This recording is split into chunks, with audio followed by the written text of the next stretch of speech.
I Hate Politics is a podcast dedicated to exploring a human activity we love to hate. We look at human life, culture, economics closest to us in our neighborhoods, workplaces, schools and streets, and in our local governments. Together, we'll explore how politics is central to getting things done in societies where we treasure diverse views and preferences. I'm Sunil Dasgupta. I've spent my life studying politics, and I know this. Unless we want to live in a dictatorship or a monarchy, we are stuck with politics. Politics is more than just Trump, Biden, or elections. It's how we fix potholes, make our streets safer, where we put our schools, and decide who goes to them. It's about coming together as a community. It's about us. Let's go find those stories. In this episode, we talk to two vaccine hunters, Tanya Aguilar and Becky Taylor, both Montgomery County school teachers who stepped into the breach left by pre-existing disparities in public health and a puzzling lack of coordination between different levels of government and between different agencies. As if the authorities did not have months of pandemic time to prepare for the coming vaccine. It's just the kind of thing that makes people go, ugh, to hate politics.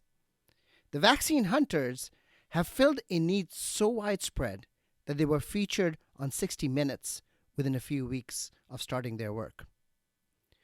While what they do has been incredible, over 1,000 vaccine appointments secured for people that were struggling to find a shot. The thing I wanted to understand from them was how they came to the problem, what it looked like from the front lines of America's and Montgomery County's quest for COVID vaccinations, and what they thought about the solution. Maryland and its richest county, Montgomery, appear to be befuddled by their inability to address vaccine equity. According to a New York Times story, Maryland ranks at the bottom of the nation in percentage of minority population vaccinated. The stark disparities led Erin Reed, another Montgomery County resident, to start Maryland Equity Vaccine Hunters. So I started the Vaccine Equity Hunters of Maryland because I had noticed very early on in my own vaccine searching process that equitable distribution under the current system of obtaining vaccines in Maryland is impossible. What you have are multiple corporations that are releasing appointments on a first-come, first-served basis online. As a result, the only people able to get these appointments are people who are technologically fluent, who are English literate, who have spare time and resources to sit in front of multiple devices all day long. As a result, I took some of the best vaccine hunters from some of the various Facebook pages and created our own page. And instead, we seek to use these skills to obtain vaccines solely for immigrant community, Black and Indigenous people of color, disabled people, and LGBTQ people. As a result, we've gotten over 300 vaccines for people, and we're gaining every day. When you hear my interview with vaccine hunters, keep a lookout for something called Prepmod, which is an online form used for many years by Maryland and many other states to register for all kinds of vaccine shots, including for the ones kids routinely get. This is a 6-page online form meant for younger parents, now being used for a population that was over 75 years old. This wasn't just a supply problem. But if you hear political leaders, public health leaders, they focus on supply and almost exclusively on supply. But first, the news roundup.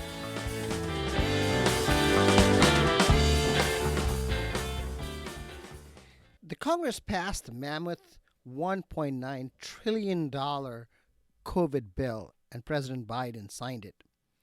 There is $350 billion for state and local governments, $130 billion for schools, $10 billion for infrastructure projects.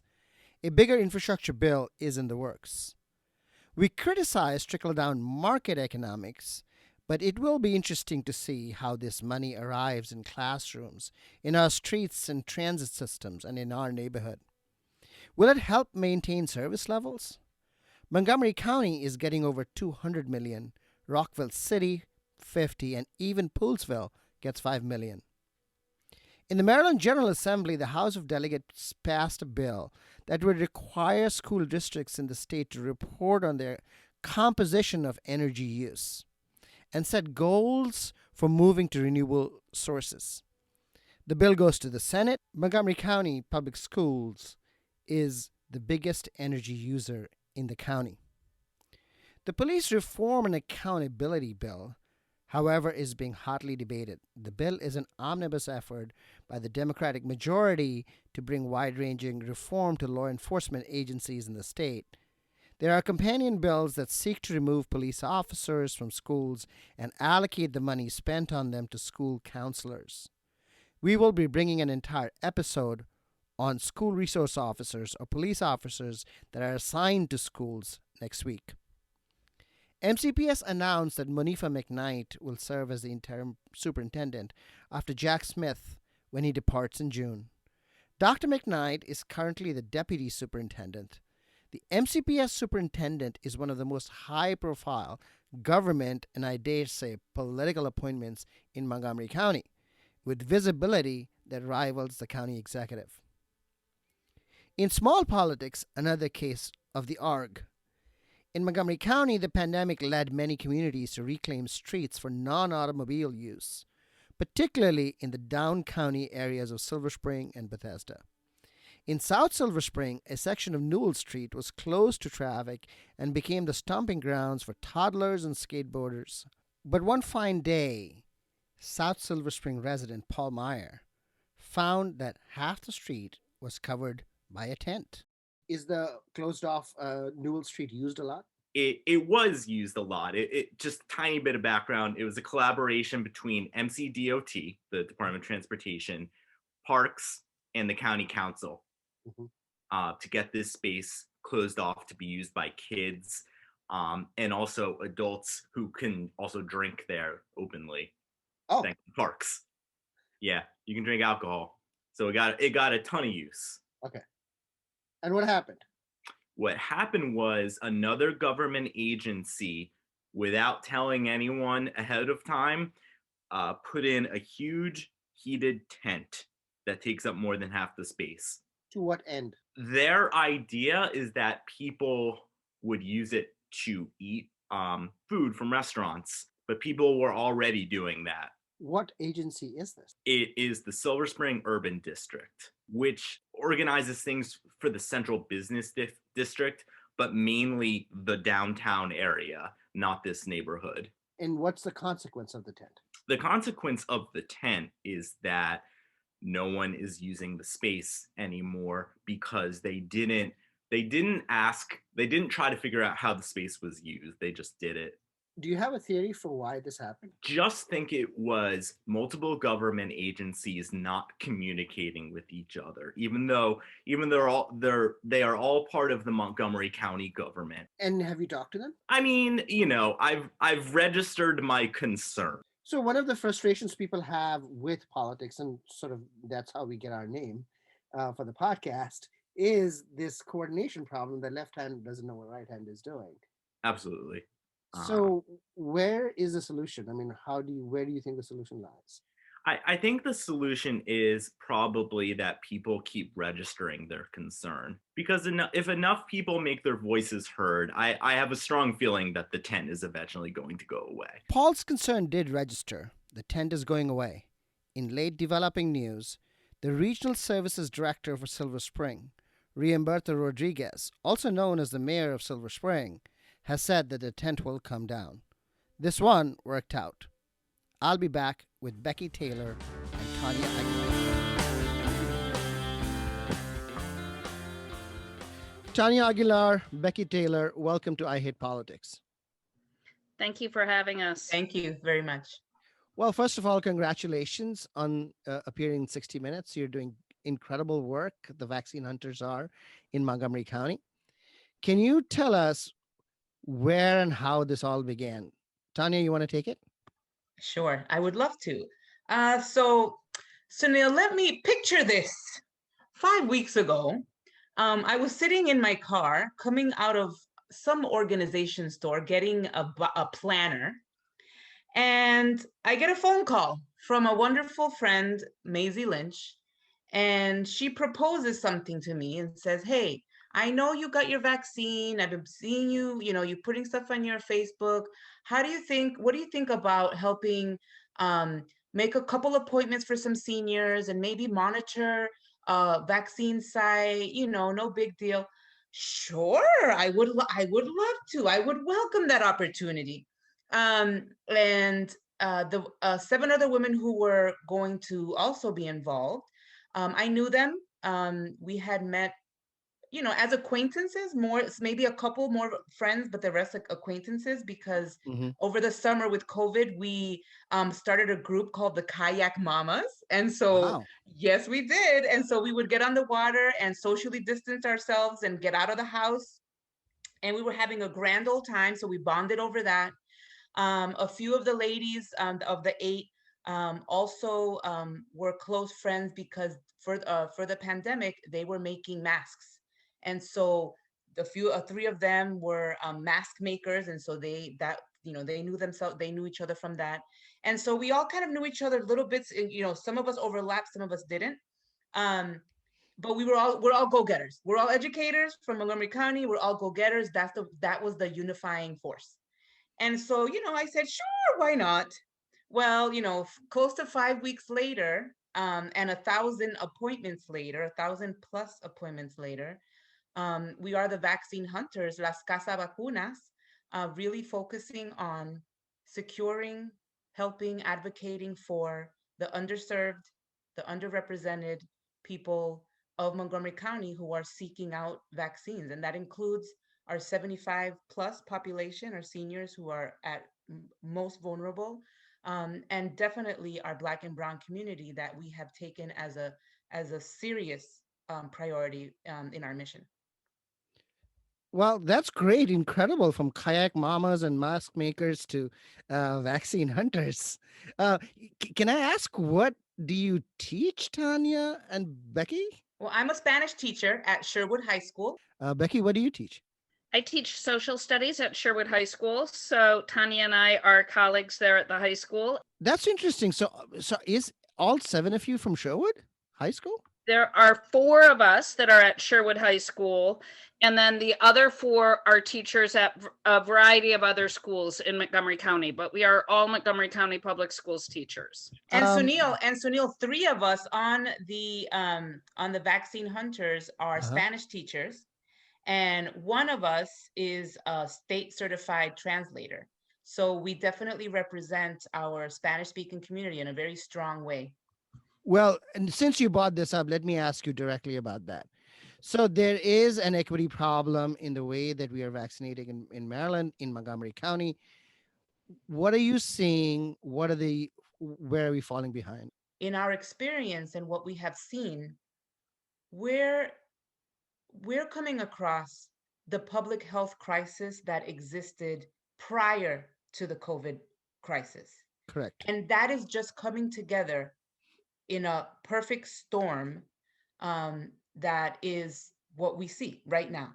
Right. There were breaks, there were gaps, there were failures in our public health system prior to all of this. There was lack of access to healthcare among the Black and Brown community.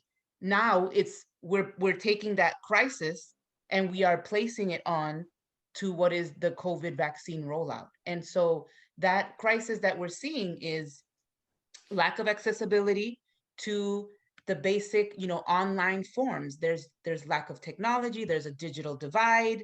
There is Spanish translation, and not only Spanish, but in Montgomery County, what is it, Becky? I think 36 languages that are spoken in Montgomery County. Spanish is brought up because that is the larger language, most prevalent. Right. But there are 30. Any Montgomery County publication that comes from the schools, it's translated into a whole litany of different languages. Yes. Because we have so many people that speak so many different languages in our community. And that's one of the things that I have always felt makes Montgomery County the diversity and the richness of our community is one of the things that I love most about Montgomery County, but that's just being completely ignored by the public health sector. So if anything is translated, and not everything is, but if it is, it's translated from English into Spanish, and often not well, is my understanding. Sure. But in Montgomery County Public Schools, we translate things into all those different languages and then some. And so that's a real failing. Just the language outreach is a true failing in this public health system. Can you speak to the government failure that the vaccine hunters stepped into to fill the breach? At the beginning, what we saw when we first started back on January 24th is we saw that it was so difficult to get an appointment. Just securing that valuable appointment to be able to get the shot in your arm was incredibly, incredibly difficult. Initially, it was our 75 and over were having a lot of trouble getting appointments made. And when I look at it, for example, my mom, I love her to death. She lives at Leisure World, just down the street from me, right? But she will come over to my house and she'll say regularly, "Hey, Becky, my phone isn't ringing anymore and it just vibrates and I'd love it to be able to ring. Do you know how to fix it?" And I'm like, "Mom, it's an iPhone. You just flip that little lever on the side, right?" Like, but just that small thing it just doesn't stick with her. And she doesn't, technology isn't something she ever had to use in her life really significantly. Additionally, we have another vaccine hunter, another Tanya, not Tanya Aguilar, but Tanya Perez Fuentes. And she has a mother that has rheumatoid arthritis. And so navigating a mouse to click little buttons that say, "No, I'm not pregnant. No, I'm not breastfeeding. No, I haven't had a COVID vaccine before." They had these tiny little buttons on the Prepmod that you'd have to navigate to. And then those appointments would go like this. So the people that made the form for older folks didn't test it out with older folks. Well, they didn't, and it wasn't necessarily made for this is where we're coming in here, really advocating for accessibility, because when you are making something accessible, you need to consider the broad public that you are trying to reach, right? You can't just make one form and expect the form to serve all purposes, right? Or if you do, then you need to have tested it. You need to have make sure that it can reach the broad public that you're trying to reach. And so this form was put out, and we don't know of any testing per se, any practice that was done for this form, the efficacy of this form. So it was just put out there, and hey, you Sunil, figure it out. Like, this is what you have. You figure it out. Not, they weren't trying to meet your needs. You needed, as the person trying to register, needed to somehow figure out what the form was asking. So there were those physical aspects of filling in the form, but then they only had that form in English or Spanish. And so since we have vaccine hunters that are fluent in Spanish, there's 8 of us in the vaccine hunter group, and 4 of us are fluent in Spanish, not me. But Tanya, I think maybe you want to explain some of the language. Definitely. So as we were going through and helping everyone, we weren't, personally, I wasn't using the Spanish version, because if you switch over to the Spanish version, that slows you down because you have to actually go in to select Spanish, right? And we knew that this was a race to the finish. So I was not about to select another option that would slow me down. I know English, so I was gonna go right. If it pops up in English, I was gonna go right. If had it popped up in Spanish, then I would have gone through it in Spanish. But it pops up in English, I would go right through it. But then as we were getting a bit more professional, or more expertise, was being gained with these forms. At one point, we just happened to come across the Spanish one, and we were all, when I say we, the Spanish teachers in the group and the translator, we were taken aback.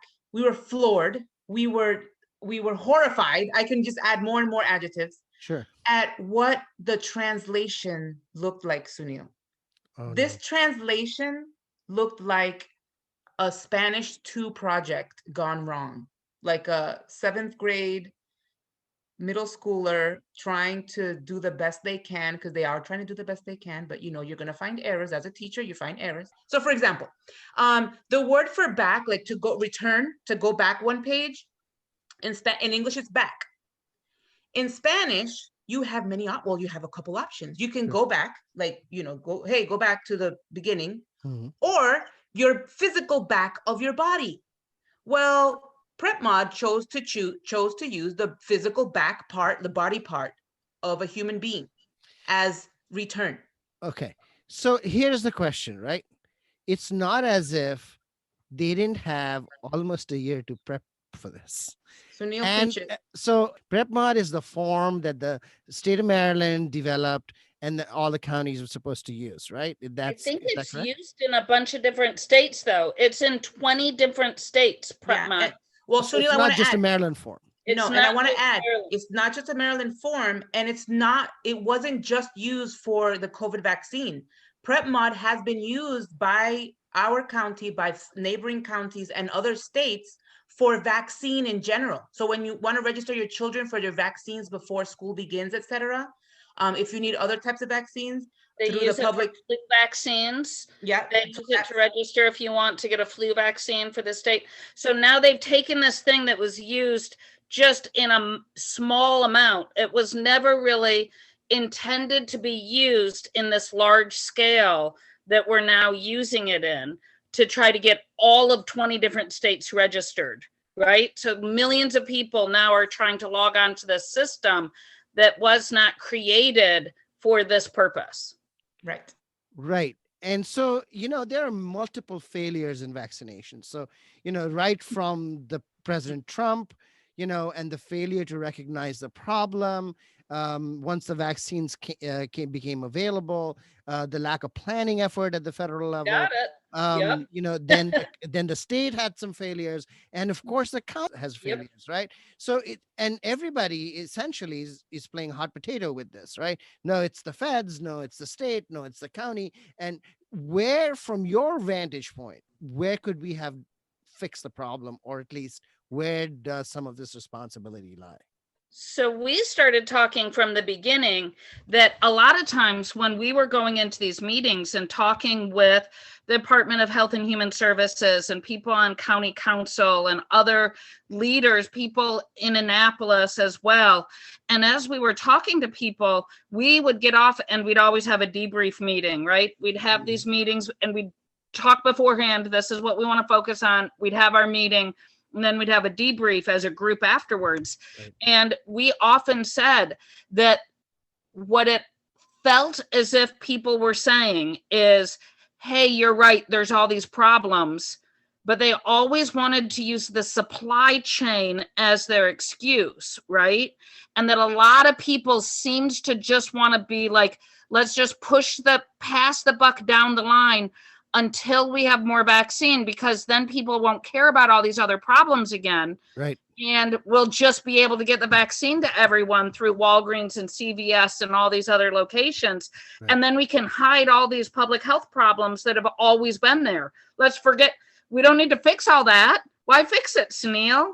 The idea seemed as if they were just trying to kick the can until that supply chain. And as soon as Johnson & Johnson rolled out, which thank God it has. However, there's going to be a lot of hiding of equity issues at this point, I fear, if the government gets its way, because why solve the problem within the problem if we can just get those vaccines out? So we have had 5 weeks, Sunil, to see how systemic racism completely works. I can. Because Yes. if we saw how in those 5 weeks, the disparity, we see the statistics that we don't have. I mean, they're right in front of us. We see that whites were able to access this vaccine in a way that Black and Brown residents of Montgomery County and across the nation were not able to access. So those questions are right in front of our face. The answers are right in front of our face as well. And those questions and those answers can be applied across so many other public health issues, education, the job force. I mean, so many things. And so these questions are not new. They're not new questions. And the answers are not new answers either. They just have not been implemented, and people turn a blind eye, and the next crisis comes up, and then the next issue comes up, and then we find things to get distracted on, and we find other things to talk about. But the questions and the answers are the same and the same and the same. Who knew that if you open up a clinic, you might need some wheelchairs to help the elderly get into the building? Who knew that if you have a clinic that the elderly might not be able to get out of their house because they're homebound, they're shut-ins, so that they can't go to the vaccine. The vaccine has to come to them. Who knew that there might be that people don't have internet, that some people don't have a computer, that many people don't have an email address, yet an email address is required for every single appointment created. So when we were at a county site, and I'm not going to say which one, but when I just, was playing the devil's advocate, and we were going to give this individual our vaccine hunters at gmail.com so that they could have an email so that they could get the notification, so that there wasn't an issue. But I just was trying to push the envelope there a little bit, and it said, well, this person doesn't have an email address. So what are they supposed to do? Well, I'll let them sit over here. Go to the side and tell them to call everybody and anybody they know. Somebody has to have an email address. That's the answer? Somebody has to have an email address? Well, what if that somebody doesn't get the email notification back to you? Like you could be a nephew who's working all day, or. And now that you have taken all these complaints to, I assume, the Department of Health and Human Services, which, by the way, it's noteworthy to say are led by two African-American doctors, gives more credence to the idea that so much of this is systemic rather than individual based, right? In our conversations with Dr. Crowell, it was very clear that if it were up to him, things would happen, with a snap of a finger or a stroke of a pen.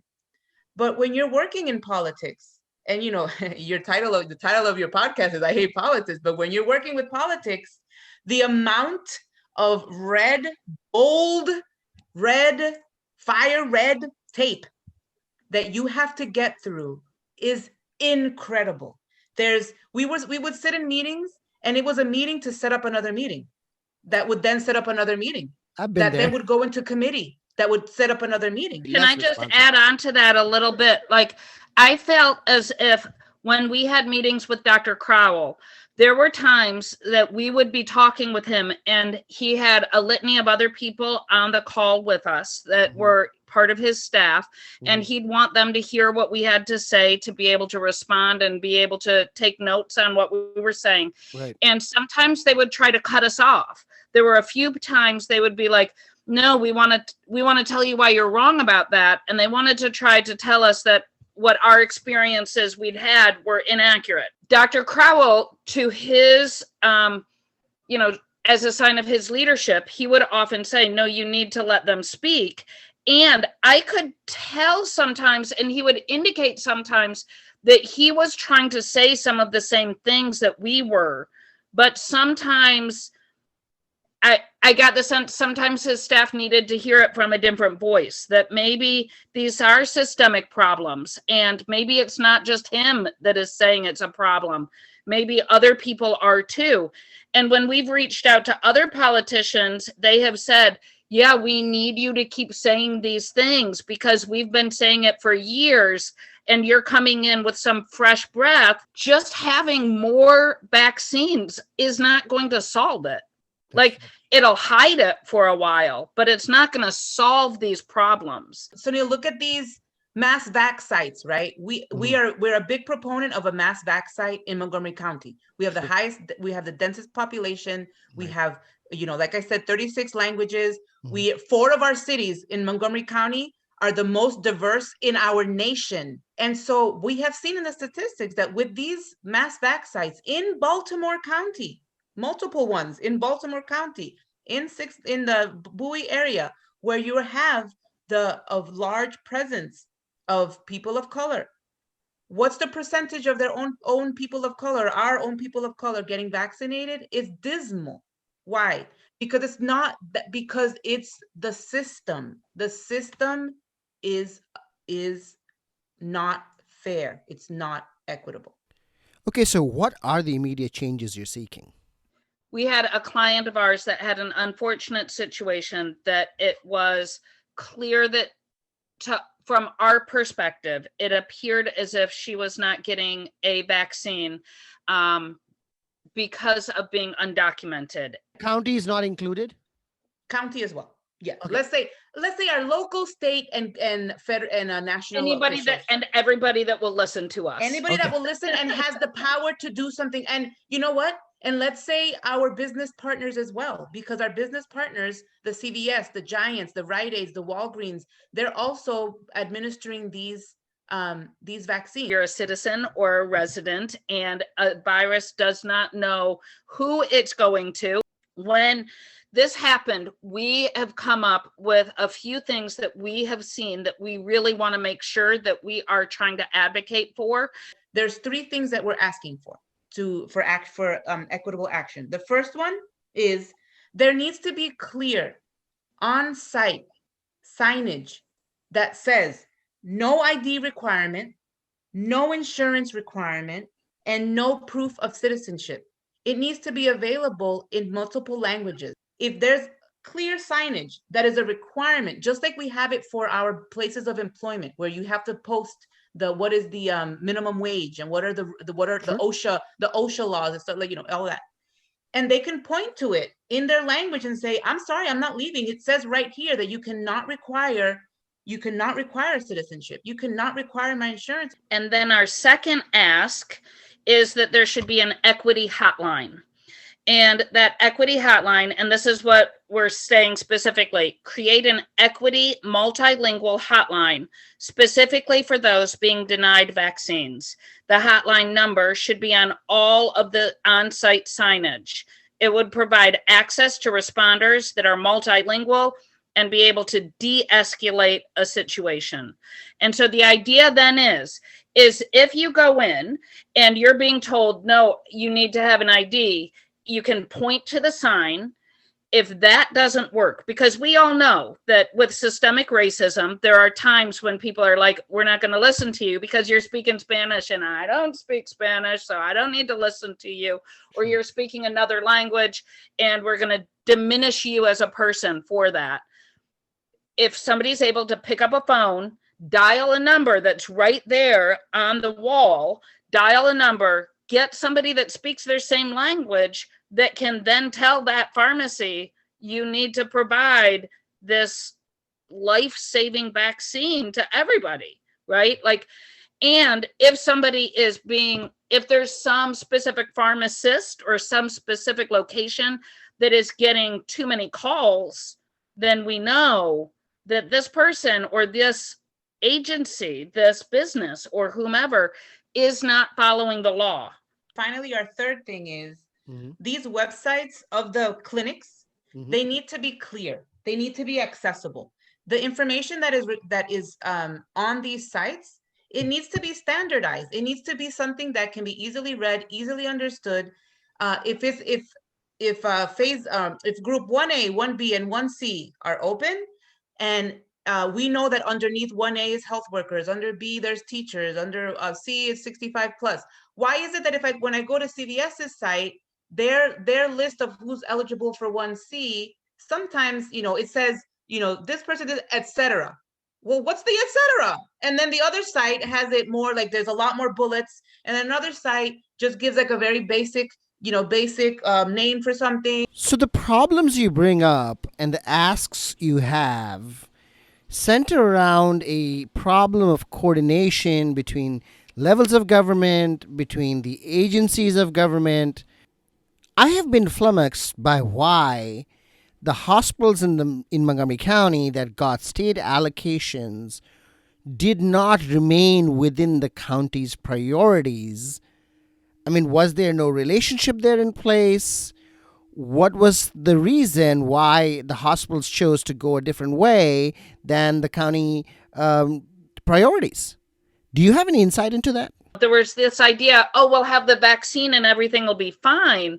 But I really, again, it all goes back to the fact that our public health system, along with so many other systems in our society, have these systemic problems, right? Like, we don't have, our public health system was not being funded at the level that it needed to be pre-pandemic.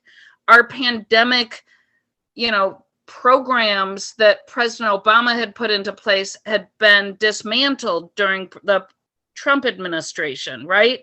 So then we get a pandemic and we're caught off guard.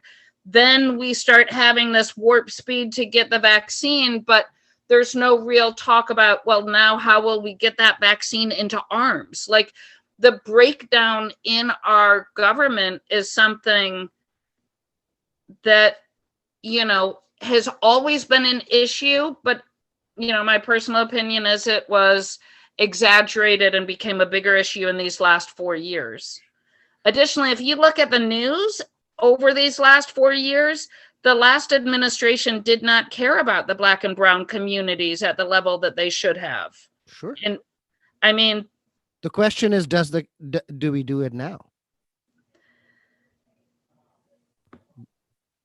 I think that's yet to be seen, right? Silence. I mean, it's too baby. Like, we're too baby in the we're in the baby steps of a new administration, and the policies that were shared, or the ideas that were shared during the campaign, were ones that many progressive individuals latched onto and definitely can rally around, right, and support in every way. But we still are early on in this new administration. Speaking to your issue, I mean, if anything, we just see it on a constant basis, that lack of coordination, where one hand doesn't know what the other hand is doing, what the other leg is doing, and they're just, we have sit in so many council meetings and town hall meetings. We compare, and some of these people are in the same meetings and some people aren't. Like, maybe one person from that other meeting will be in this one, maybe two, but it's not necessarily the same group of people that go from meeting to meeting. There's some overlap, but we're the same 8 that go to every meeting. Right. And we'll sit there and we're chatting with each other, and we'll also put in the comments of whatever town hall it is, we'll comment, because we will know that in the last meeting we sat in yesterday, the state official said something different, and now this person is saying something different. And then the meeting that 3 days ago, somebody said something different. And it's like, wait a second, either someone didn't get the memo, or someone is just thinking on their toes, and just making something up to make it sound good for the town hall, or they just don't know. Like, they truly don't know what the other agency or the other level is doing, and this is what we're doing. We don't know that they're doing that, and then it's counterproductive, because it's not seamless, and they're not helping each other. Well, I always thought of Montgomery County as a Tocquevillian paradise, that there was such a dense network of civic associations. And in Montgomery County and Maryland, really, that dense network has provided a ballast for when governments have not lived up to their promise. It seems like it has happened again with the vaccine hunters, and that you have stepped into the breach and you have filled the gap. I want to say thank you, and I hope to continue this conversation going forward. What lessons should we draw from my conversation with vaccine hunters Tanya Aguilar and Becky Taylor? You've heard this before, but it is worth reiterating. COVID has exposed systemic racism in our public health system, and even though the county's public health department is led by 2 African-American doctors, the problem is really larger than them. Public officials often need help from fresh voices, like those of Becky Taylor and Tanya Aguilar, to bring about reform. We may elect officials, but the task of bringing about change does not stop with electing them. Democracy is not an episodic sport, but a continuous rigor. Second, coordination across levels of government and across its agencies is difficult. This is by design. The checks and balances system distributes power so that no single authority can become authoritarian. The flip side of this is that it takes great leaders to provide coordination across those levels and agencies, and that it is not guaranteed. Third, the vaccine hunters present a very interesting phenomenon. When the government flounders, civil society steps up to fill that breach. But this only happens when there is pre-existing social capital. It is no surprise that the kayak mamas became the vaccine hunters. That the initiative was born in a single high school, Sherwood, before it spread elsewhere. That all the vaccine hunters are Montgomery County public school teachers. And just to make a fine point of it, both Becky and Tanya studied political science in college. Equally, we know that where social capital is missing, government services will be missing too. Becky and Tanya are very clear about the roots of our vaccination failures going back years and decades. Lastly, knowledge is power, and hence the vaccine hunters' recommendation that they want better signage at vaccine dispensation locations. I'll be back with Andrew Sondry and his upcoming report. Hey Andrew, how are things up county?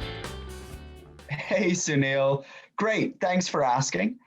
This week I'd like to talk about the COVID-19 Memorial in Black Hill Regional Park, which was erected last summer by local artist Chris Wickman to honor those lost to the deadly virus. Right now the memorial is in jeopardy because the Park Service is debating over whether or not it should be taken down because it was unauthorized. The surrounding community has spoken out to express how important it is to us that we preserve the memorial. I think it's also important to note that it's made entirely of stones and soil found in the park. How can I find it? It's very close to the intersection between the Hamilton and Hard Rock trails. So you turn right onto the Hard Rock Trail, and then it'll be on your right, about 40 feet or so off the path, and it's visible through the trees. The pyramid's about 3 feet tall, and it's got a little wooden plaque with it, and it reflects light because it's made of quartz. So Chris has some ideas about when the best time to visit is. Yeah, so, in general, year round, the best time is going to be around midday from the south because it is aligned with the sun. And so you're going to get a lot of good reflection midday off the south face. Yeah. But some people hike in the morning, some in the afternoon. And so I'll be looking at, when's the best time of year and actually how far away you are, because actually the sun angle changes and your eye level with the pyramid and where you are in the woods is different. So it's not always obvious when's the best time to get the brightest reflection off of it. So I'm going through the math now. I've got this big spreadsheet and it's kind of interesting. As it is the only COVID memorial in the county, I would like to take a moment to invite all of our friends from the down county to come up and visit. We also have some of the most beautiful parks up here, from Black Hill Regional Park to Seneca Creek State Park to the Agricultural History Farm Park to Little Bennett Regional Park, and so many more. I suspect that the cherry blossoms are also going to be especially beautiful this year. And you don't even need to leave Montgomery County to see them. I know that Kenwood in the down county is well known for its cherry blossoms, but there's also a lovely walk along Waters Landing Drive in Germantown. There's a whole row of cherry blossom trees. Beautiful. Spring in the Washington, D.C. region is incredible because of the cherry blossoms. But this year, soon after, we are getting brood X of the cicadas. After 17 years, they're expected to put on quite a show. Are you ready, Andrew? Last time they came, I was in the 3rd grade. So yeah, I'm ready. I'm also ready, by the way, for daylight savings time. So don't forget to switch your clocks ahead an hour on Sunday, March 14th. And if you have story ideas for Andrew, please reach out to him on Twitter at Andrew Sondry or by email at sondry.andrew@gmail.com. That's Sondry like laundry with an S. Thanks, Andrew. See you next time. I want to thank the guys at Ed's Not Dead podcast for pointing me to this journey into podcasting, and AJ Campbell for early help, including making the logo art. Our music comes from the local band Soul Witness. I'm very much looking forward to showcasing local talent and especially local music students on the podcast. If you want to share your music on the show or know someone who might want to do it, please email us at ihppod@gmail.com or reach out on Twitter at ihppod. I hope you will subscribe and share the podcast as we bring you stories about politics close to you and your home. See you next time.